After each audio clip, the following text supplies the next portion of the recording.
सच्चे भाव से भागवत कथा सुनने से पापी भी मुक्त हो सकता है और अंततः भगवान की भक्ति ही मोक्ष का साधन है। गोकर्ण की कथा श्रीमद् भागवत महापुराण से जुड़ी एक अत्यंत प्रेरणादायक कथा है, जो ज्ञान, भक्ति और श्रीमद् भागवत कथा के प्रभाव को दर्शाती है।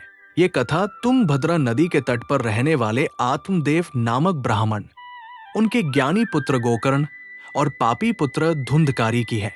जहां गोकर्ण ने अपने प्रेत बने भाई धुंधकारी को भागवत कथा सुनाकर मोक्ष दिलाया था। श्रीमद् भागवत पुराण के अनुसार गोकर्ण की विस्तृत कथा।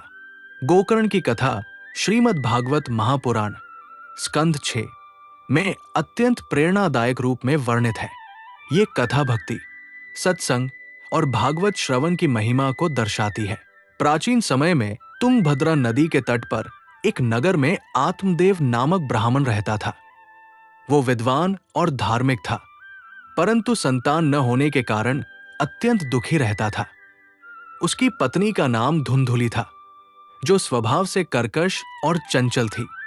आत्मदेव ने संतान प्राप्ति के लिए अनेक उपाय किए, पर सफलता न मिली। अंततः दुखी होकर वो वन में चला गया और एक संत से अपनी व्यथा कही। संत ने उसे समझाया कि ये सब पूर्वजन्म के कर्मों का फल है, परंतु आत्मदेव के बहुत आग्रह करने पर संत ने उसे एक दिव्य फल दिया और कहा, ये फल अपनी पत्नी को खिला देना तो तुम्हें पुत्र प्राप्त होगा। धुंधुली को गर्भधारण करने से भय था। उसने सोचा कि गर्भावस्था के कष्ट क्यों सहे जाए। उसने वो फल स्वयं न खाकर घर की गाय को खिला दिया और अपनी बहन से गुप्त रूप से एक बालक लेकर आने को कहा। 9 महीने तक धुंधली गर्भवती होने का नाटक करती रही। कुछ समय बाद गाय ने एक दिव्य बालक को जन्म दिया, जिसके कान गाय जैसे थे। उसका नाम रखा गया गोकर्ण। बहन का लाया हुआ बालक धुंधकारी कहलाया।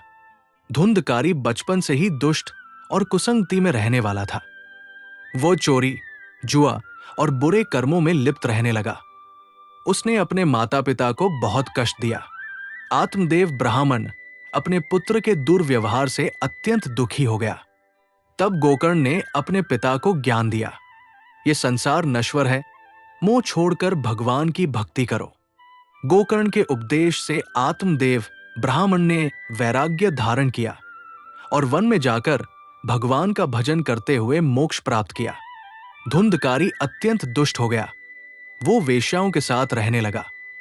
एक दिन उन्हीं वेश्याओं ने धन के लोभ में उसे मार डाला।